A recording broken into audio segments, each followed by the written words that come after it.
Good morning children. आज हम संस्कृत का पहला पाठ शुरू करेंगे जिसका नाम है संस्कृत वर्णमाला। ठीक है, कोई भी लैंग्वेज सीखने के पहले या कोई भी भाषा सीखने के पहले उसके अल्फ़ाबेट सीखना बहुत ज़रूरी होता है। ठीक है, जब तक हमके उसके अल्फ़ाबेट्स का या उसके वर्ण का या उसके अक्षरों का ज्ञान नहीं होगा तब तक हम किसी भी भाषा को, किसी भी लैंग्वेज को हम सीख नहीं पाएंगे, क्योंकि प्रोनाउंसिएशन जो है किसी भी चीज़ का हम उसके वर्णों के द्वारा ही सीखते हैं, उसके अक्षरों के द्वारा ही सीखते हैं। तो संस्कृत वर्णमाला ये हमारा पाठ 1 है। वर्णमाला क्या होता है? वर्णमाला का मतलब होता है अल्फ़ाबेट्स को, जो अल्फ़ाबेट्स रहते हैं, जो अक्षर रहते हैं, उनको जो हम सीक्वेंस में अरेंज करते हैं, जो उनकी माला बनाते हैं, उनको वर्णमाला कहा जाता है। जैसे आपने इंग्लिश में भी पढ़ा है, इंग्लिश के अल्फ़ाबेट्स पढ़े हैं आपने, सीक्वेंस रहता है उसमें भी ए से लेके जेड तक। आप ए के बाद ई या ए के बाद एफ या ए के बाद सीधे जेड पर नहीं आते हैं। ठीक है, ए बी सी उसका एक पर्टिकुलर सीक्वेंस होता है। उसी तरह संस्कृत में और हिंदी में भी वर्ण जो रहते हैं, जो अल्फ़ाबेट्स रहते हैं, उनका एक पर्टिकुलर सीक्वेंस होता है, उनकी एक माला होती, क्रम रहता है निश्चित, उसको संस्कृत वर्णमाला कहा जाता है, उसको वर्णमाला कहा जाता है। और संस्कृत की वर्णमाला हिंदी की वर्णमाला से थोड़ी सी डिफरेंट है। ठीक है, 1 या 2 जो लेटर्स हैं, जो वर्ण हैं, वो उसमें ऐड किए गए हैं। ठीक है, तो ये वाला चैप्टर हम आज शुरू करेंगे। अब मैं आपको ये बताना चाहूँगी वर्ण क्या होते हैं। वर्ण किसी भी भाषा की स्मॉलेस्ट यूनिट होती है। स्मॉलेस्ट यूनिट का मतलब सबसे छोटी इकाई, जिसको हम उसका फर्दर डिवीज़न नहीं कर सकते, जिसको हम आगे और काट नहीं सकते, आगे हम उसको ब्रेक नहीं कर सकते, तोड़ नहीं सकते। ठीक है, जैसे हम वाक्य बनाते हैं शब्दों से मिलकर, जब शब्दों का समूह जो रहता है वो वाक्य बनता है। ठीक है, शब्द किस तरह से बनाए जाते हैं? अक्षरों को जोड़कर या वर्णों को जोड़कर शब्द बनाए जाते हैं। लेकिन वर्णों को हम और उसका डिवीज़न नहीं कर सकते, हम उसको और तोड़ नहीं सकते। ठीक है, तो इसीलिए वर्ण जो रहता है किसी भी भाषा की सबसे छोटी इकाई होती है। ठीक है, तो इसीलिए किसी भी भाषा को समझने के पहले उसके वर्ण या उसकी वर्णमाला को समझना ज़रूरी होता है।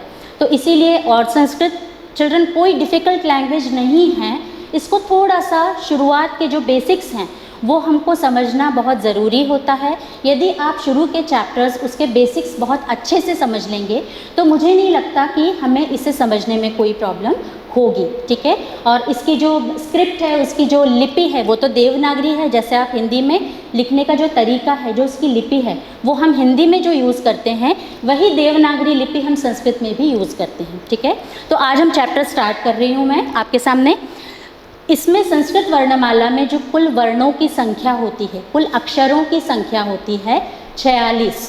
46 letters are there, 46 alphabets are there in Sanskrit वर्णमाला। ठीक है, अब 46 अक्षर जो होते हैं इनका और आगे विभाजन किया गया है, इनको स्वर और व्यंजन में विभाजित किया गया है। जैसे हम इंग्लिश में भी पढ़ते हैं, वॉवल्स एंड कॉन्सोनेंट्स पढ़ा है हम लोगों ने, स्वर और व्यंजन पढ़े हैं, उसी तरह से ये जो 46 अक्षर हैं, इन 46 अक्षरों को हमने यहाँ पर स्वर और व्यंजन इनमें विभाजित किया है। स्वरों की संख्या 13 है और व्यंजनों की संख्या 33 है, 33। ओके, तो 13 vowels are there in Sanskrit वर्णमाला and 33 consonants are there in Sanskrit वर्णमाला।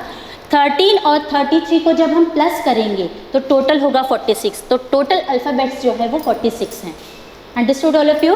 तो 46 अल्फ़ाबेट्स हैं। तो स्वर यहाँ पर 13 हैं और व्यंजन 33 हैं। अब स्वर क्या होते हैं और व्यंजन क्या होते हैं ये मैं आपको बताऊँगी। स्वर वो अक्षर होते हैं, वो वर्ण होते हैं जिनको बोलने के लिए हमको किसी और अक्षर की सहायता नहीं लेनी पड़ती। ठीक है, जैसे अ, आपने हिंदी में भी पढ़ा है, अ, आ, इ, ई, उ, ऊ। ठीक है, तो ये जो स्वर हैं इनको बोलने के लिए, इनको प्रोनाउंस करने के लिए, इनका उच्चारण करने के लिए हमको किसी और अक्षर की सहायता नहीं लेनी पड़ती। इसके जस्ट ऑपोजिट, इसके जस्ट विपरीत, जब हम व्यंजनों को बोलते हैं तब हमको स्वरों की सहायता लेनी पड़ती है। जैसे आप क व्यंजन बोलते हैं, क, आपने क बोला तो उसमें अ ऑलरेडी ऐड है। ठीक है, क, का, की, की। तो ये जो व्यंजन है, व्यंजन हमेशा स्वर के बिना अधूरा रहता है, और इसीलिए जब भी हम व्यंजनों को लिखते हैं तो व्यंजनों के नीचे हलंत लगा होता है। आप लोगों ने देखा होगा हलंत लगा रहता है। हलंत ये बताता है हमको कि वो जो अक्षर है, वो जो व्यंजन है, वो हाफ है। तो हम जब भी व्यंजन बोलते हैं क, अ, क, उसमें अ जुड़ा हुआ है तो बनेगा क, ठीक है।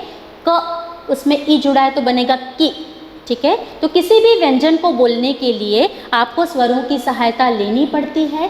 स्वरों की सहायता के बिना आप किसी भी व्यंजन का यूज़ नहीं कर सकते। व्यंजन अपने आप में पूरा तभी होता है जब वो स्वर के साथ जुड़ता है।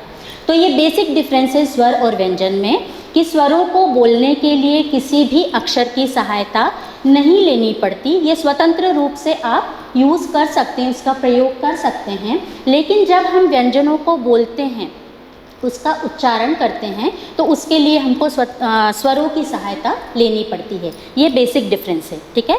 अब स्वर और व्यंजन का डिफरेंस भी मैंने आपको बता दिया। अब हम आते हैं कि स्वर कितने प्रकार के होते हैं, ठीक है। टोटल 13 स्वर मैंने बताया आपको, स्वर वर्ण जो हैं वो 13 होते हैं। अब इन 13 स्वरों को आगे कैसे बांटा गया है वो मैं आपको बता रही हूँ। 13 स्वरों को सबसे पहले ह्रस्व स्वर, उसके बाद दीर्घ स्वर, उसके बाद संयुक्त स्वर, ठीक है। अब यहाँ पर देखिए ह्रस्व, ह्रस्व का मतलब होता है स्मॉल, छोटा, ठीक है। दीर्घ का मतलब होता है बड़ा, ठीक है। एंड संयुक्त का मतलब होता है जॉइन, किसी को जॉइन करके मिलाकर लिखना, मिश्र जिसको हम बोलते हैं, ठीक है। तो ह्रस्व स्वर जो रहते हैं, जो छोटे स्वर रहते हैं, आपने हिंदी में भी पढ़ा है, ठीक है।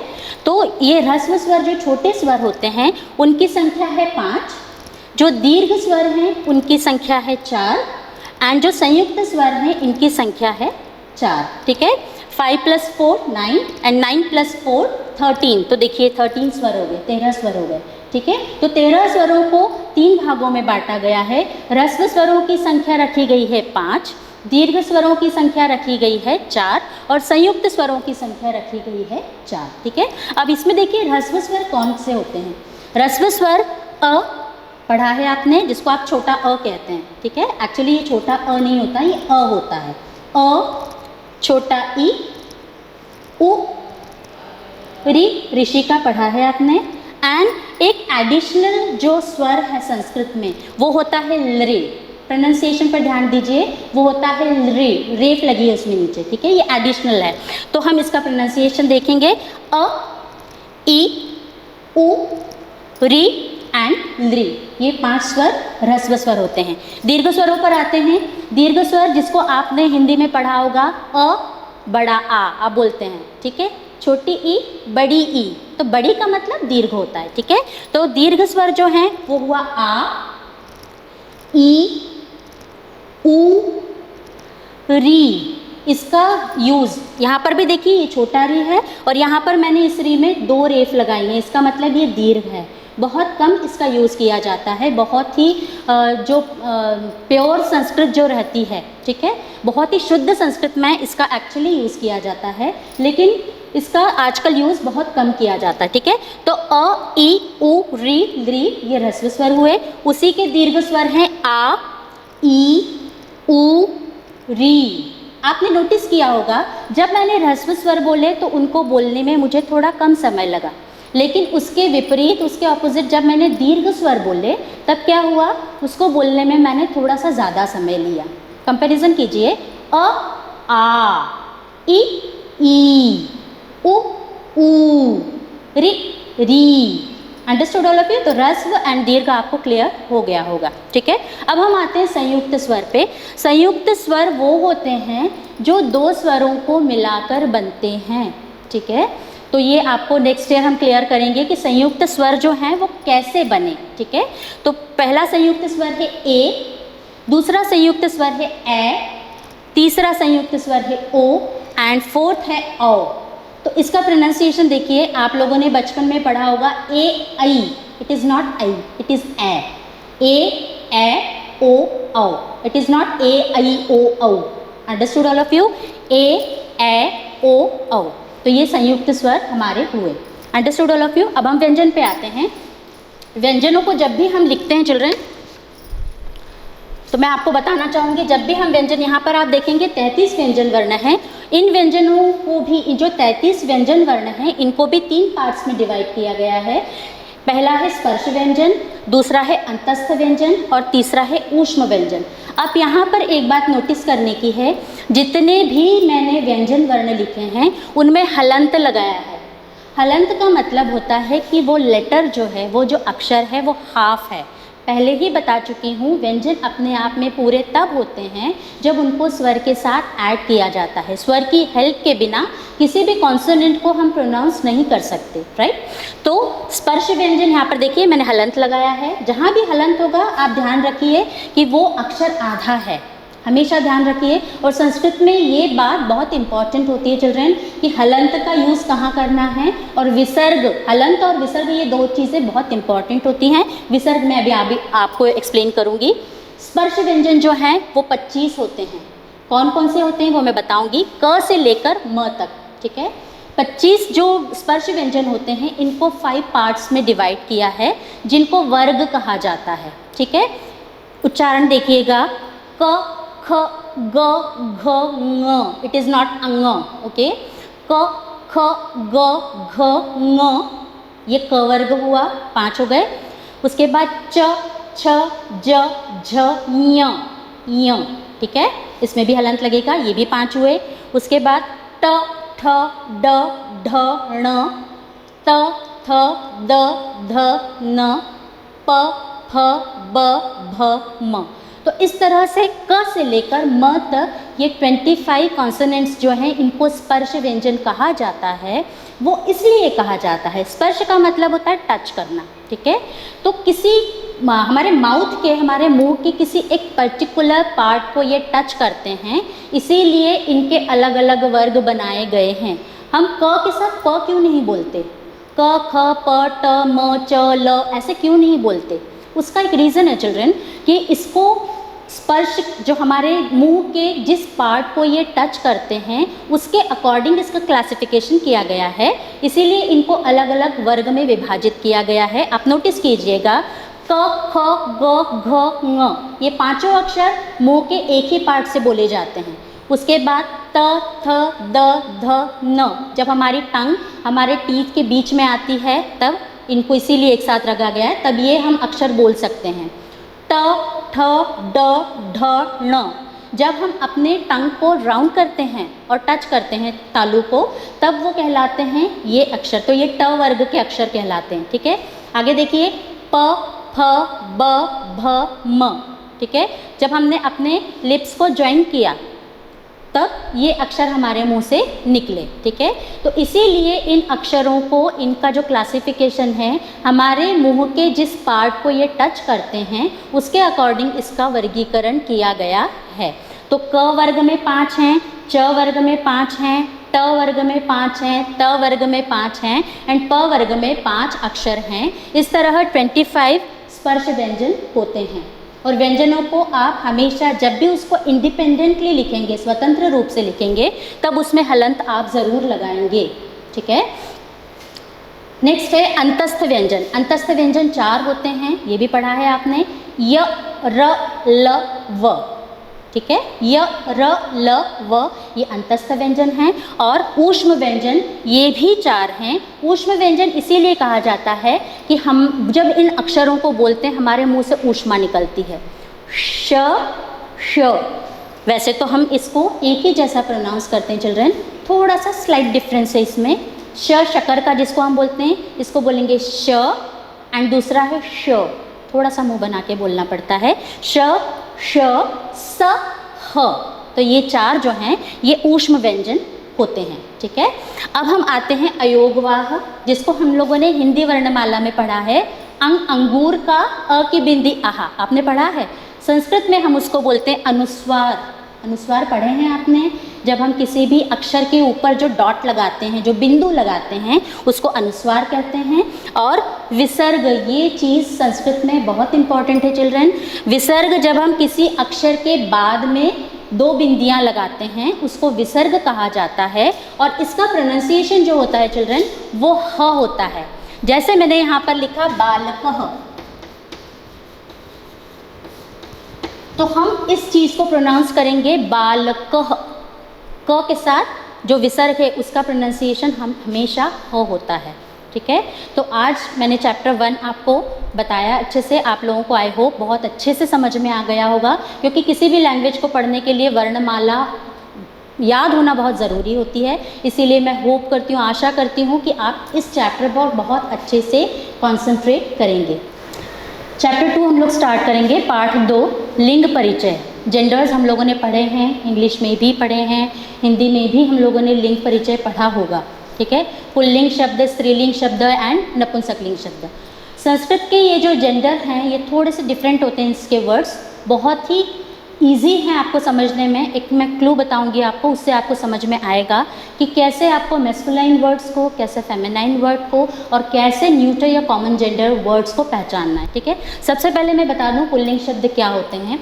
पुल्लिंग शब्द वो शब्द होते हैं जिनको सुनकर या पढ़कर आपको समझ में आता है कि ये पुरुष जाति का बोध कराते हैं, ठीक है। जैसे हम बोलते हैं कि पानी बह रहा है, पानी बह रही है नहीं बोलते हम, तो पानी आपको समझ में आता है कि पुल्लिंग शब्द है। मैं हिंदी की बात कर रही हूँ अभी। स्त्रीलिंग शब्द हम बोलते हैं हवा चल रही है, हवा चल रहा है नहीं बोलते, चल रही है इट मीन्स ये स्त्रीलिंग शब्द है, ठीक है। और नपुंसकलिंग शब्द ये जनरली नॉन लिविंग थिंग्स होते हैं, निर्जीव वस्तुएं जिनमें कोई लाइफ नहीं होती, ये निर्जीव, मैं जनरली बोल रही हूँ, सामान्यतया ऐसे वर्ड्स जिनमें कोई लाइफ नहीं होती, जो नॉन लिविंग थिंग्स होती हैं, निर्जीव या जड़ पदार्थ जो होते हैं, वो नपुंसकलिंग शब्द कहलाते हैं। तो पुल्लिंग शब्दों को हम संस्कृत में कैसे पहचानेंगे मैं बता रही हूँ आपको। बालकः, आपको नोटिस कीजिए, बालकः, अश्वः, वृक्षः, छात्रः, ठीक है। तो ये जो मैंने 3 वर्ड्स लिखे हैं आप नोटिस करेंगे उनका जो एंड हुआ है वो अ से हुआ है, ठीक है, एंड अ से हुआ है और उसमें विसर्ग लगा है। सिंगुलर की बात कर रहे हैं हम, एक वचन की बात कर रहे हैं। तो पुल्लिंग शब्दों के एक वचन में हमेशा अ रहता है, अ एंडिंग रहते हैं ये, और इनमें विसर्ग लगाया जाता है। ये इसको पहचानने का सबसे सही तरीका है, ठीक है, अ एंडिंग वर्ड्स होते हैं। स्त्रीलिंग शब्द ऐसे शब्द जिनसे स्त्री जाति का बोध होता है वो स्त्रीलिंग शब्द कहलाते हैं। आप यहाँ पर नोटिस कीजिए, छात्रा, लता, महिला, ये सब आ एंडिंग वर्ड्स हैं, आ से खत्म होने वाले शब्द हैं, तो ये स्त्रीलिंग शब्द हैं, ठीक है। 1-2 एक्सेप्शनल वर्ड्स हैं जो आ एंडिंग न होते हुए भी स्त्रीलिंग हैं, आगे आने वाले चैप्टर्स में मैं आपको बताऊंगी, बहुत ही 1 या 2 वर्ड्स होंगे। जनरली जो स्त्रीलिंग शब्द संस्कृत में यूज़ किए जाते हैं वो आ से खत्म होते हैं, ठीक है। तीसरा नपुंसकलिंग शब्द, ऐसे शब्द जिनको पढ़कर या सुनकर आपको समझ में नहीं आता कि ये पुल्लिंग है या स्त्रीलिंग है, वो नपुंसकलिंग शब्द कहलाते हैं। मैंने बताया जनरली इसमें नॉन लिविंग थिंग्स को लिया जाता है, ठीक है। तो देखिए यहाँ पर फलम, पत्रम, कमलम, इनका एंड हमेशा एक वचन में अम से होता है, ठीक है। तो पुल्लिंग, स्त्रीलिंग और नपुंसकलिंग के शब्दों को पहचानने का तरीका है, इनका पुल्लिंग शब्दों का एंड अ से होता है, उसमें विसर्ग होता है, स्त्रीलिंग शब्दों का आ से होता है और नपुंसकलिंग शब्दों का अम से एंड होता है एक वचन में। इसके द्विवचन और बहुवचन हम आगे आने वाले चैप्टर्स में पढ़ेंगे। पार्ट 3 हम शुरू करेंगे, चैप्टर 3, जिसका नाम है वचन परिचय। वचन आप लोगों ने हिंदी में और इंग्लिश में पढ़े हैं, थोड़े से डिफरेंट हैं संस्कृत के जो वचन हैं। इंग्लिश में हम लोगों ने सिंगुलर एंड प्लूरल पढ़ा है, ठीक है। हिंदी में हम लोगों ने एक वचन एंड बहुवचन पढ़ा है, ठीक है। लेकिन संस्कृत में 3 वचन होते हैं। वो 3 वचन कौन से होते हैं ये बताने के पहले मैं आपको बता दूं कि वचन क्या होते हैं। किसी भी वस्तु, व्यक्ति या स्थान के, किसी भी वस्तु का या व्यक्ति की जो संख्या हमको बताते हैं कि वो वस्तु या व्यक्ति 1 है, 2 है या अनेक हैं, ठीक है, तो उसकी जो संख्या रहती है वो वचन कहलाता है, ठीक है। जब हम किसी एक के बारे में बात करते हैं तो वो एक वचन कहलाता है। जब हम किसी 2 व्यक्तियों या वस्तुओं के बारे में बात करते हैं, संस्कृत में देखिए द्विवचन भी होता है। संस्कृत में 3 वचन हैं, एक वचन, द्विवचन एंड बहुवचन। एक वचन का मतलब सिंगुलर, द्विवचन का मतलब ड्यूअल एंड बहुवचन का मतलब प्लूरल, ठीक है।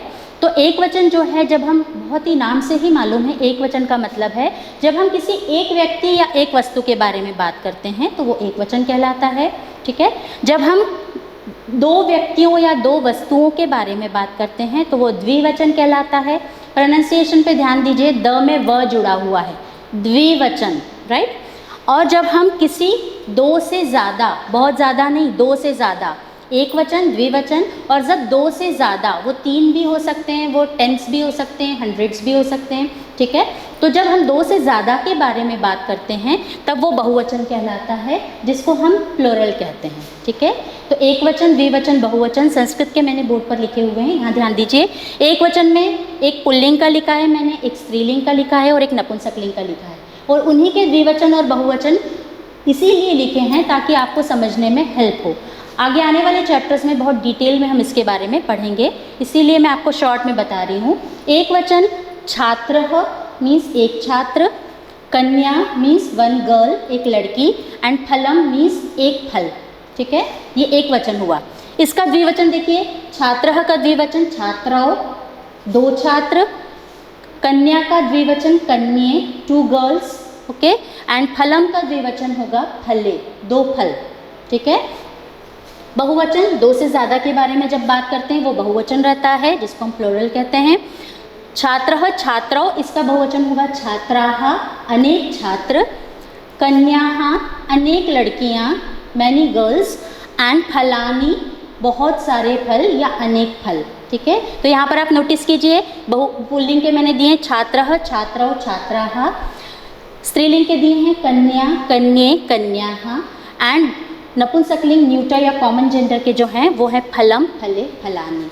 तो ये हमारा वचन, एक वचन, द्विवचन और बहुवचन हुआ, जिसके संस्कृत में थोड़े से डिफरेंट होते हैं रूप। हिंदी में और इंग्लिश में हमने सिर्फ सिंगुलर और प्लूरल, एक वचन या बहुवचन के बारे में पढ़ा है। संस्कृत में 3 वचन होते हैं, जिसके एग्जाम्पल मैं आपको बता चुकी हूँ। आज हम चैप्टर 4 स्टार्ट करेंगे, पार्ट 4, अकारांत पुल्लिंग शब्द, मैस्कुलाइन वर्ड्स हम इसमें पढ़ेंगे, और इसका एक वचन, द्विवचन और बहुवचन हम पढ़ेंगे। जेंडर्स हम पढ़ चुके हैं, वचन के बारे में हमको ज्ञान हो चुका है। अकारांत का मतलब होता है अ एंडिंग, अकार अंत, अ से अंत होने वाले शब्द पुल्लिंग शब्द, उनके एक वचन, द्विवचन एंड बहुवचन हैं। यहाँ पर देखिए, एक वचन दिया है छात्रः, द्विवचन छात्रौ, बहुवचन छात्राः। एक छात्र, दो छात्र, अनेक छात्र, ठीक है। सेकंड वाला देखिए, देवः, फर्स्ट वाला देवः एक वचन, देवौ द्विवचन, एंड देवाः बहुवचन, ठीक है।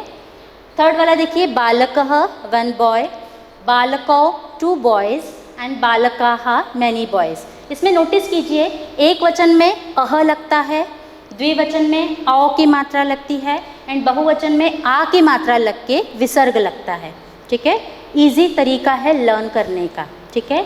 तो एक छात्र, दो छात्र, अनेक छात्र, ये पुल्लिंग शब्द, अकार अंत, अकार से अ से अंत होने वाले पुल्लिंग शब्द, मैस्कुलाइन वर्ड्स, ठीक है। पार्ट 5 देखिए, आकारांत स्त्रीलिंग शब्द। आकारांत स्त्रीलिंग शब्द में जैसे कि नाम से ही हमको मालूम है, आकार अंत, आ से अंत होने वाले, आ एंडिंग वर्ड्स, आ से अंत होने वाले शब्द ये स्त्रीलिंग शब्द होते हैं, और इनके भी एक वचन, द्विवचन, बहुवचन यहाँ पर दिए गए हैं। देखिए, कन्या, कन्ये, कन्याः, one girl, two girls, many girls, okay. माला, माले, मालाः, एक माला, दो मालाएं, अनेक मालाएं, ठीक है। इसी तरह महिला, महिले, महिलाः, आ एंडिंग जितने भी वर्ड्स हैं, अध्यापिका, अध्यापिके, अध्यापिकाः। अब इसमें नोटिस करने वाली ये बात है कि एक वचन में आ की मात्रा तो लगेगी ही, क्योंकि आ एंडिंग वर्ड्स हैं। द्विवचन में ए की मात्रा लगेगी, ठीक है, एंड बहुवचन में आ की मात्रा जो लगी हुई है ऑलरेडी, उसमें विसर्ग लग जाएगा, तो ये बहुवचन के शब्द हो जाएंगे।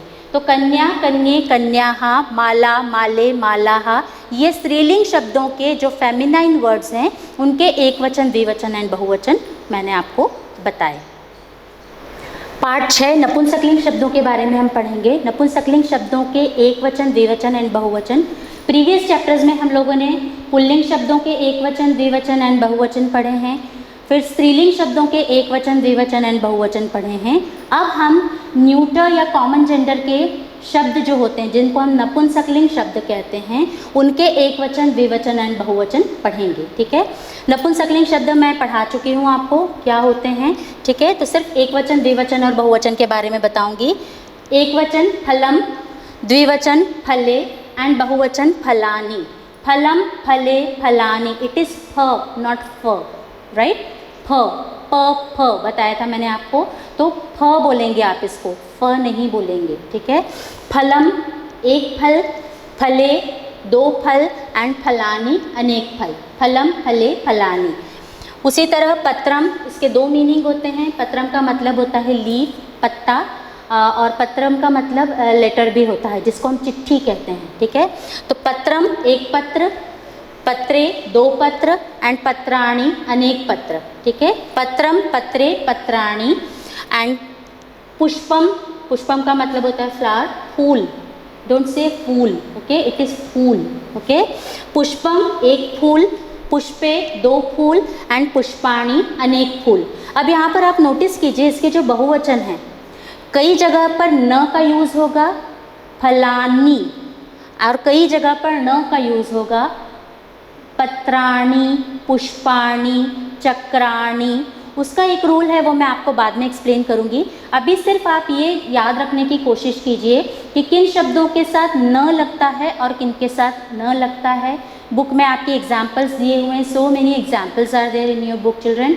बहुत अच्छे से लर्न कीजिए, और कोई भी चैप्टर स्टार्ट करने के पहले जो वर्ड मीनिंग्स हैं वो ज़रूर लर्न कीजिए, गो थ्रू कीजिए, जिससे आपको जो चैप्टर है वो बहुत अच्छे से समझ में आएगा। तो इस चैप्टर में हम लोगों ने पढ़े नपुंसकलिंग शब्द जो हैं उनके एक वचन, द्विवचन और बहुवचन पढ़े।